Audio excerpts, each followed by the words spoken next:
Welcome back to another episode of the Around the Block podcast from Coinbase. I'm your host, Justin Martin. And today we're chatting about self-custodial wallets.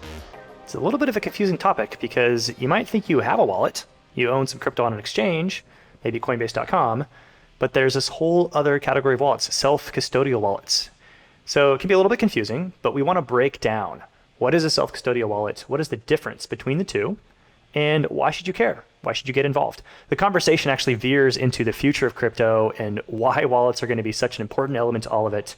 So it was a great conversation. And I have on with me today, Chintan Turakhia. He is our Director of Engineering for Coinbase Wallet and exactly the right person to chat with. Let's dive in. So, hey, what we want to talk about today, obviously, is self-custodial wallets. The context here is that, Coinbase is a crypto company, and everybody associates us, I think, with our main application, our main use case, and that's the Coinbase mobile app where you can buy or sell crypto. But we actually have a broad range of other products. Another product we have is Coinbase Wallet. Yes. And what's uniquely confusing, though, and what I think is going to be great to chat about is that, the unfortunate reality is when you type in Coinbase to the iOS, the Google App Store, you're going to get two different applications. One says Coinbase, one says Coinbase Wallet. Yep. And so this is like a bit of confusion, right? Like what exactly is the difference between these two? So help me break it down. What is the difference between those two? How do we help our users understand this better? So going back to your question, like what is the difference between these two, right? Coinbase.com, what everyone at the Super Bowl saw, the QR code that takes you, signs you up for some, get some Bitcoin. Coinbase.com, think of it as, simply just, it's a centralized exchange, right? And so what does that actually mean? At the end of the day, all this stuff boils down to who owns the keys, who's the custodian. And I think that's this key new word in the crypto space to learn well, is custody, or who at the end of the day is the custodian. So Coinbase.com, Coinbase is the custodian, right? And it's very similar to what we do a lot in the US, which is we get our paycheck, or we want to put some money into the bank. The bank is the custodian, right? And the bank is the one who's responsible for those assets and responsible for all that, and how you engage and how you use those assets. They're the ones that at the end of the day, are managing your money. And so same thing with Coinbase.com, Coinbase is the custodian, they manage the keys for you. Coinbase Wallet is a non-custodial or a self-custody product, right? And so what does that actually mean? At the end of the day, all of this boils down to, again, who holds the keys. So in the self-custody wallet, you, the person who downloaded the app, are the holder of those keys. You are responsible for those keys. And when you get some crypto into your wallet, you are the holder of those assets. Versus Coinbase.com, Coinbase is actually the holder of those assets because Coinbase is the custodian. Coinbase.com, the main Coinbase app, that's like your bank for crypto. Yeah. It gives you the ability to experience and access crypto without any complexity in your end. Yeah. Add your bank account, click a few buttons, you're doing crypto, right? Yep. The Coinbase Wallet is you're holding the cash in your hands. Yeah. It's under your mattress, it's wherever you want to put it, but hey, you could spend it wherever you want to do. Whereas the bank, you have a debit card, you have a credit card, and they kind of curate the whole environment, the whole kind of experience for you. So that's maybe the high level way to think about it is, do you want the curated experience, the easy, simple to use experience where somebody else is custodying your funds, holding onto them for you, or do you want to hold them yourself? Right. And if you think of this, there's a risk profile associated to it, right? It's you walk into a bank, you want to open up a checking account, fine. You walk in, you sit down at someone's desk, you have some chit chat, some coffee, they take your driver's license, perhaps if you're in the US, and you get a nice little checking account with a checkbook, right? And Coinbase.com, our goal is to make that as easy as possible when someone is entering the crypto space, right? Taking their US dollars or whatever local currency, and then on-ramping into crypto. And the trust is in the bank, and in this case, the trust is in Coinbase. We are the custodian. Coinbase.com is a custodian.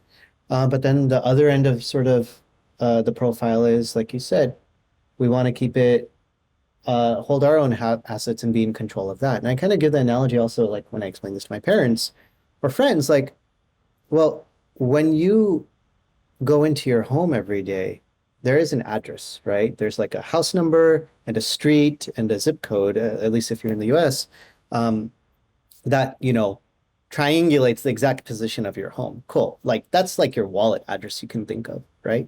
But when you want to enter the actual front door, you got to take your key or, punch in a code into your digital lock and the front door opens. You don't need to get permission from anyone. You know the keys, right? And once you open that door, a bunch of money could be sitting under a mattress. That's kind of like a very Yeah. clean and simple analogy for like what a self-custody wallet is. What might be interesting here too is just to trace some of the differences between the custodial version of wallets and the non-custodial version of wallets. Some pros and cons, so to speak, of each. And so let's high level just talk about what are the pros to using Coinbase.com, the main app, not necessarily Coinbase Wallet, the self-custodial app. Why would somebody choose that over Coinbase Wallet? Yeah. And I think just to like kick it off, I don't think it's also mutually exclusive, and I'll get to that. But if for someone starting their journey into crypto, and I think we onboarded a lot of users from that just really awesome Super Bowl ad too. Coinbase One, like why you would use the Coinbase.com app is Coinbase's brand exudes trust. And again, this is important in the centralized exchange world because Coinbase is the custodian. And because of that, there's also regulatory and compliance laws that we need to meet. And that's important for the protection of our users. Once we get over a very simple onboarding, then you are exposed to the world of crypto. Going back to kind of the bank analogy here, the high level frame is the bank abstracts away a lot of the complexity. If you want to use a self-custodial wallet, you do have to handle seed phrases, security concerns. You have to think through all those risks, right? There's a lot of benefits that goes along with that because you have maybe more freedom.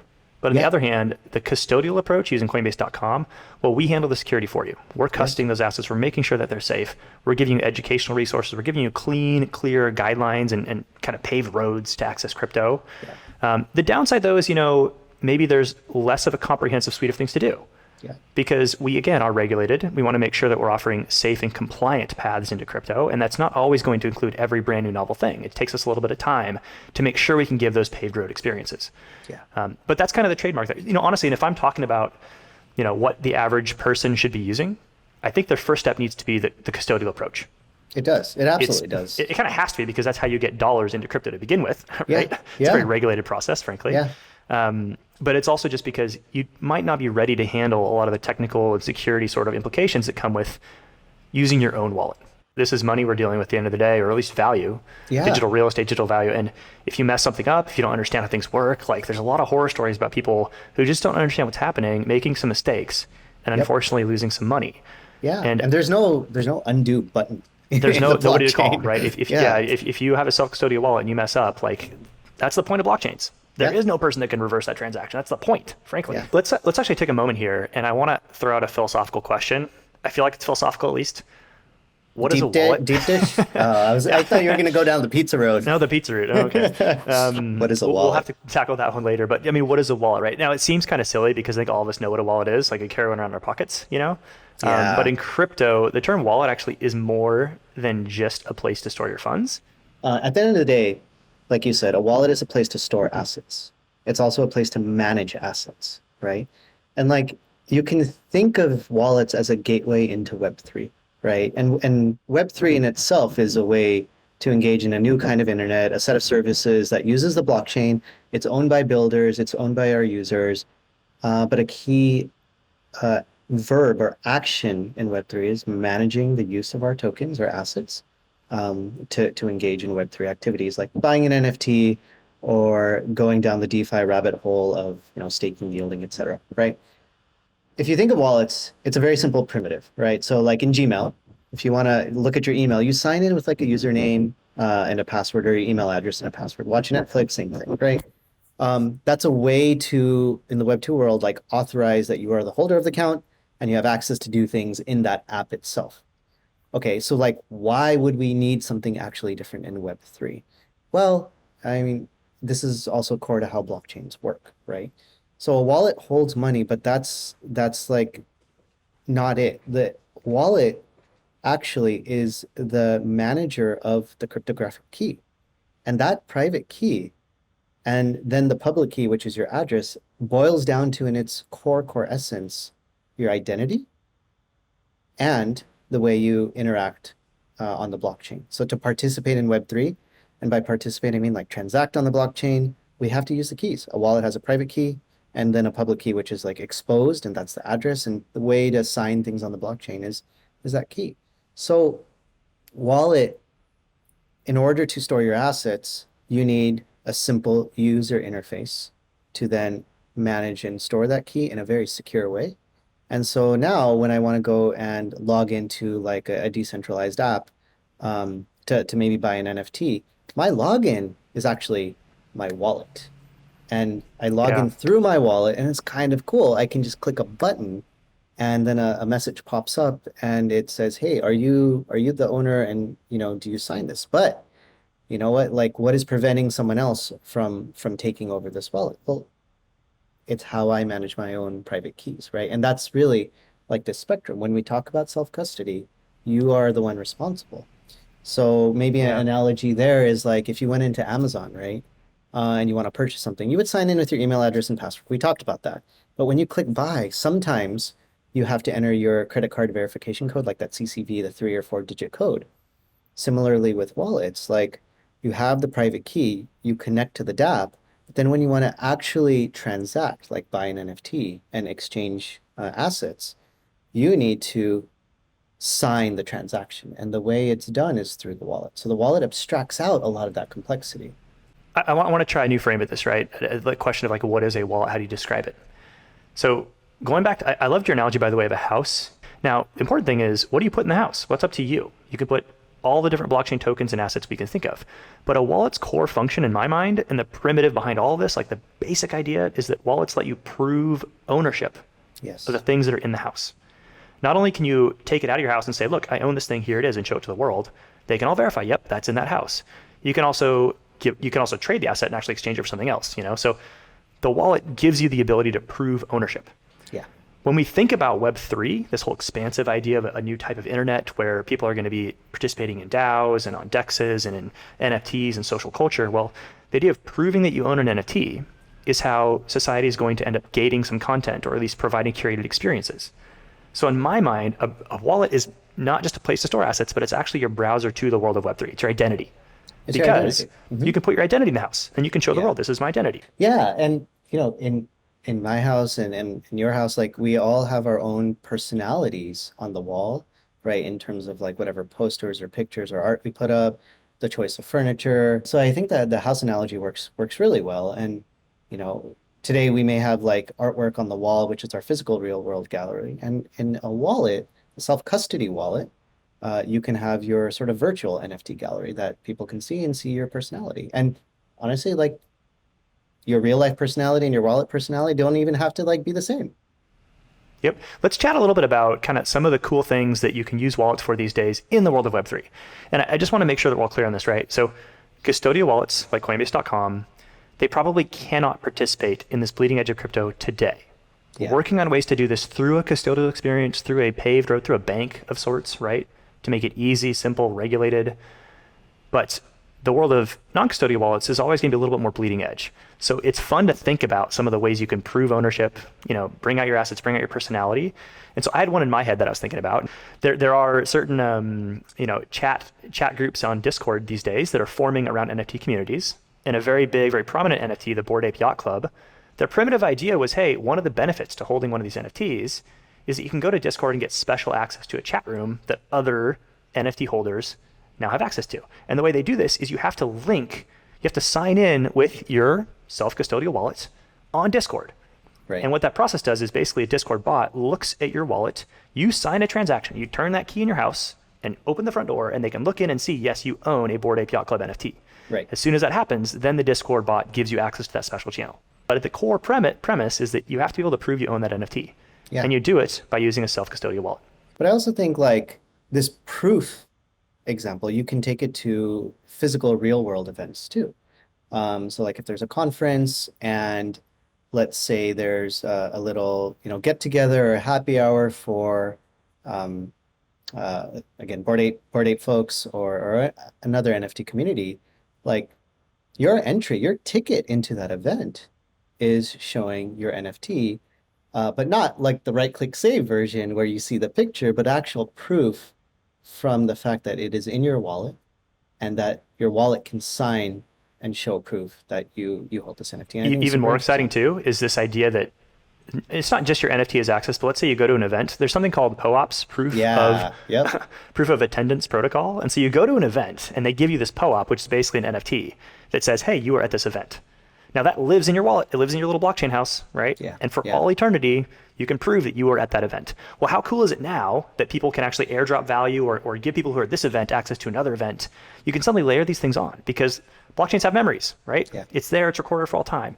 Yeah. And I think on top of that, like the layer that typically has not been so easy to build is like the community aspect around it, right? And so I think a really important aspect of self-custody and wallets is anyone can participate. Now, some of these NFTs, like they are inexpensive and they've gone up in value, but anyone can enter the space and start with, there's lots of just great projects out there in the NFT space, in the music space, even in the gaming space. This is why crypto's so addictive. Because I think as soon as you understand some of the primitives and some of the base ideas that are happening, you can suddenly start running wild with your own imagination and go, we could do this. What about that? How would it apply to this scenario? Oh my gosh. This is why it's also just such a broad exploding and a Cambrian explosion of sorts, right? Of all these ideas being tried. And Yeah. oh man, it's such an exciting era to be in, frankly. One idea that just keeps like top of mind for me is, I spend a lot of time doing hiring and recruiting as part of my job to grow the team and scale up. But there's the standard concept of a resume, right? Like, how do you actually prove the things listed on the resume are true? How do we actually like prove that ownership and prove that on chain and let that be the artifact for the Yeah. interviews and the recruiting? I assume you've heard of degen score, right? Yeah, yeah. Yeah, and this is obviously like maybe the canonical example, the early primitive, the early idea that's like shining a light here. But this person, I don't really know who, probably an anonymous person, frankly, basically developed this score, this algorithm system that looks at a blockchain address, looks at, a house address, right? Your little Yeah, blockchain yeah. house, and says, we can look at all the activity each of these houses do, and they gave you a score based on how much of a degen you were, like how much you Yeah. aped into all these protocols and tried different things. And what's interesting is that crypto firms are hiring based on your degen score. Show me your Yes. address, prove you own the address. Ooh, this is what's happened over here. Okay, I can look at your activity. I can prove it. I can see you've been a degen. I can like verify all the Yeah. stuff going on. And that becomes your resume of sorts. Your Yeah. activity, the more it gets integrated with the blockchain, the more it gets part of your personality, part of your history, part of your resume. Yeah. And so it goes back to that fundamental question you ask, what is a wallet? I think a wallet, I think I've seen just this great quote. A wallet is your digital knapsack. It is who you are, what you are, everything that sort of composes you over time. And it's that identity piece. Yeah. Important to note too, you can have more than one knapsack. And this is Yes. another difficult, interesting twist here is, you actually don't have to be public with your identity, right? Yeah, I know, for sure, for Yeah. sure. But it's cool. Like it starts leading to then different areas of like brand. Like people are building their own brands through Yeah. this identity, right? That is perhaps decoupled with their real life identity. This is what's fun about crypto. Again, we get to just pontificate about this. So what a great job we have at Coinbase to just build crypto and talk about this stuff. Well, yeah, and build that future. Maybe I want to take a moment though too and just give a sober mind towards some of the risks of self-custodial wallets. I don't know, maybe let's start with just like a simple example. It's like, let's say you want to just buy an NFT, right? There's a NFT you heard about somewhere, your friend, family, Twitter, and you want to go ahead and purchase it or buy it off OpenSea or mint it. So like it might help to just explain the basic steps most folks would take, and then let's unpack like where can things go horribly Would it wrong. actually help to go through like the user experience of what happens when you download Coinbase Wallet?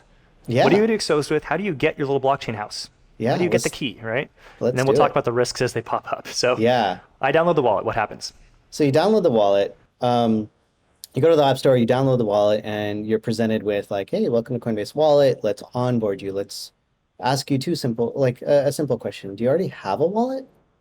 And do you want to import it, or should we create a new one? So if you go down the path of importing a wallet, it's essentially taking an existing wallet address, but specifically the seed phrase, right? This 12-word or 24-word phrase that you enter in plain text into the wallet, into the onboarding flow. And then from there, like that is your signature, that is your key to all the transactions you've made on the blockchain. So the wallet will basically take that seed phrase, do the math behind it, and go off into the blockchain and basically download all your on-chain activity and present that to you. So step one of like, where can things go wrong? We really, really remind everyone to please like make a copy of this seed phrase. And there's a whole spectrum of ways you can do that too. So one, we make a really simple experience. Just back up the seed phrase in an encrypted manner to iCloud or Google Cloud, right? And there's just like a one button push click. And that way, like if you ever lose your seed phrase or you need to install your Coinbase wallet onto a different phone, you can just pull that seed phrase from the cloud. But sometimes people just hit skip, and that's when things can go wrong. Listen to the prompts. Yes. Yeah, listen to the prompts, and it's really important. Okay, so let's pause here, right? So we basically went from I downloaded the wallet. The wallet then prompted me it gave me a seed phrase, basically a password of sorts, a really fancy password, bunch of words. Yeah. And then it drops me into the actual wallet itself. Yep. But that moment where we're talking about the complexities around that seed phrase, how important it is, to bring it back to the house analogy, that seed phrase is your key. Yeah. If somebody else gets the seed phrase, guess what? They have the key. Right. Then they can steal the assets, do whatever they want with your assets, and it's all gone. So very, very, very important that you safeguard that key in a safe manner where only you can access it and nobody else. Yeah. And so, to just even reaffirm, there is no scenario or situation where if someone is asking you for a seed phrase that you should ever give it to them. You're essentially giving them the keys. That's the biggest scam or red flag ever. Yep. If anybody ever asks for a seed phrase, it's a scam. Run away. Yeah, run away. There's no world. They're asking for the key to your house, right? Would you ever give the key to your house key to somebody random? No, you wouldn't. Don't do it. Yeah, just don't do it. No matter what like compelling information they're sharing or they want you to give. There certainly is a lot to talk about around best practices and how to be safe on the blockchain. It really does revolve around safeguarding and securing your private key. And this is, again, the fundamental difference between a self-custodial wallet and a custodial wallet. If you go to Coinbase.com, the main Coinbase app, you're never presented with the seed phrase, right? Because Coinbase holds that for you, and we don't share it with anybody. We safeguard it very carefully, right?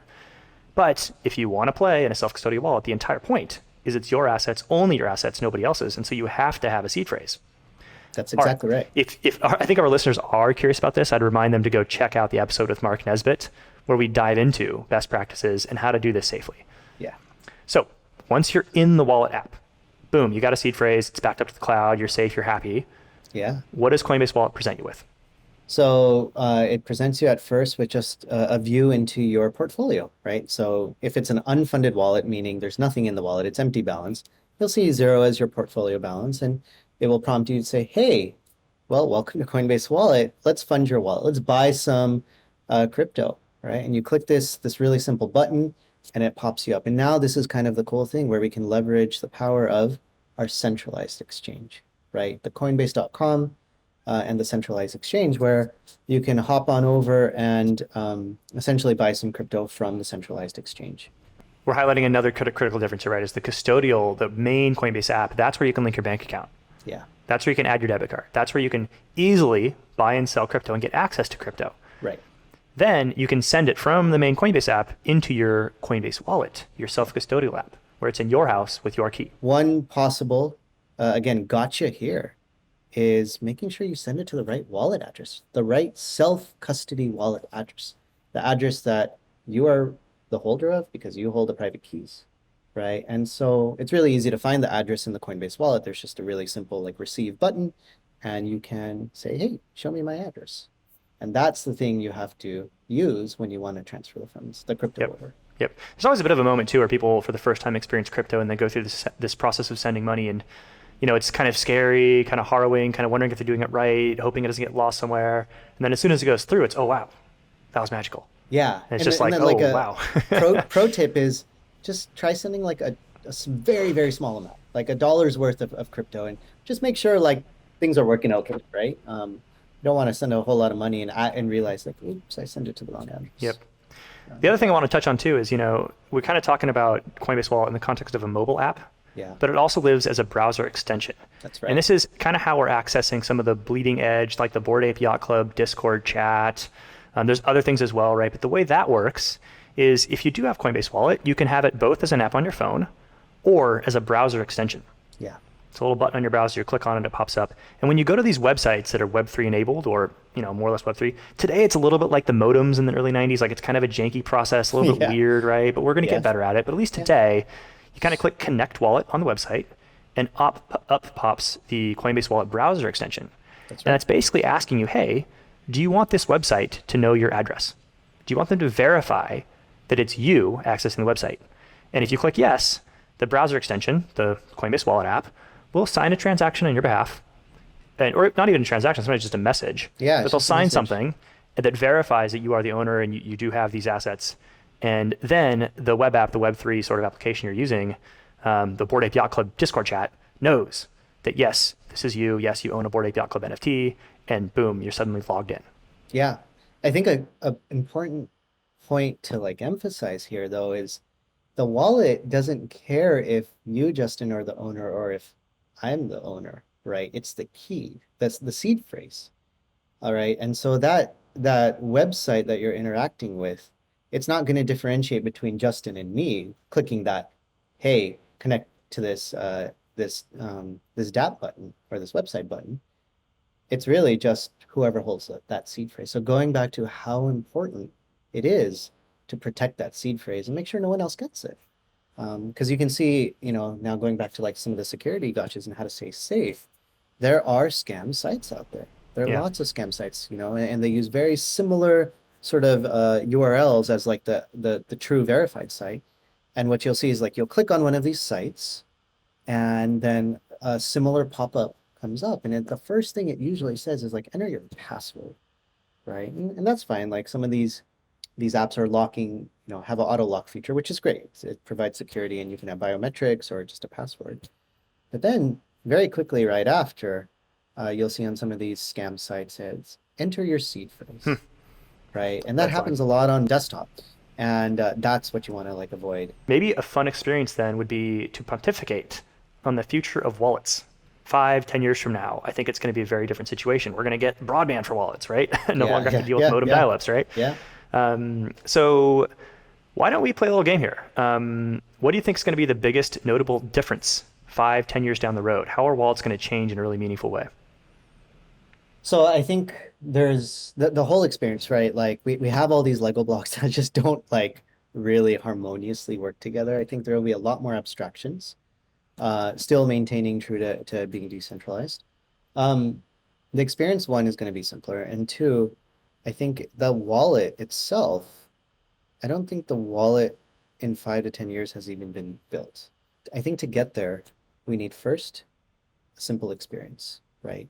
Even when you and I were just walking through this, like how to buy an NFT experience, like there's just like you say, we just keep going down the rabbit hole. I Yeah. want the buy now Amazon checkout button for buying an NFT, right? One click type of experience. And I think that's like really, really, really important. Second though, to like make that real, we need to have safety and simplicity, right? And it needs to be really safe and transparent for the user. So when we're signing transactions, when we're engaging with Web3, like how do we have the safety first features in mind that allow people to engage in activities they care about, right? So I think that's like number two. And then the third is accessibility, right?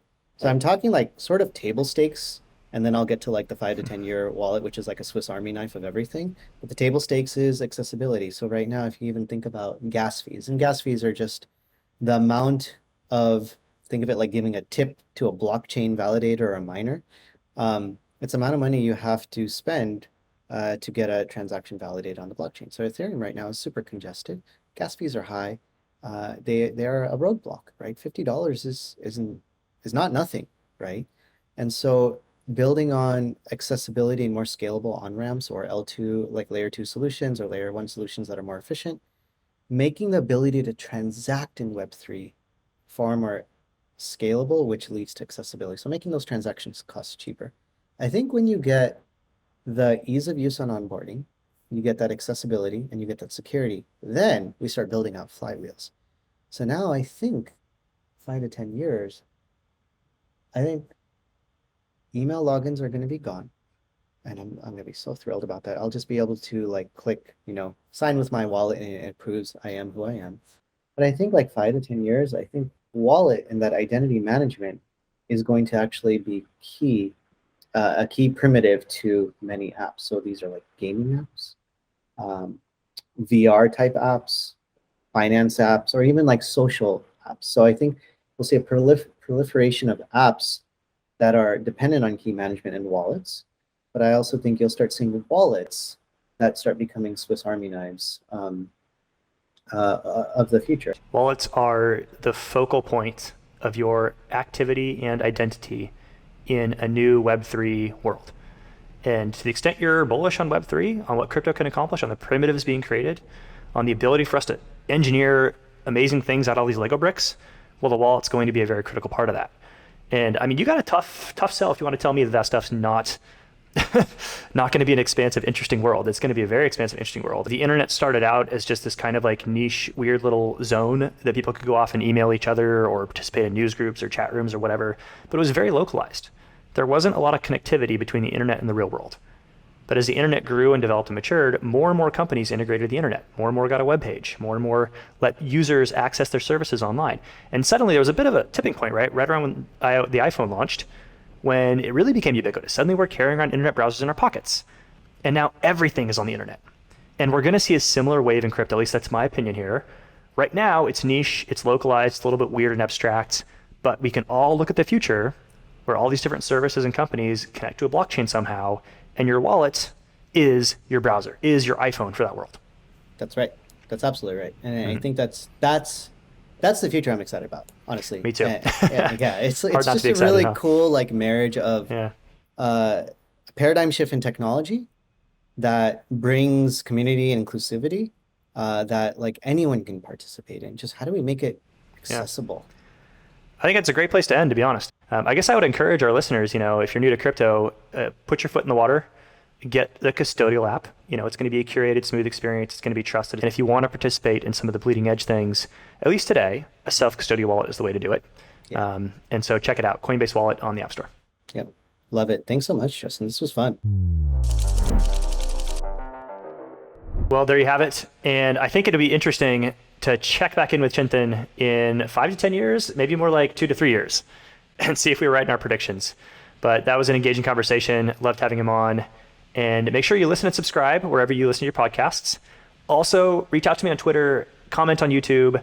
Let us know if you have any other questions. Was anything left unsaid or lingering questions about how this all works?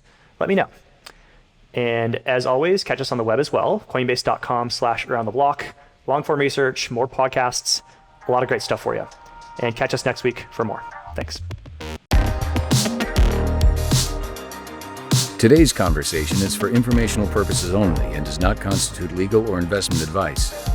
Actual results may vary materially from any forward-looking statements made and are subject to risks and uncertainties.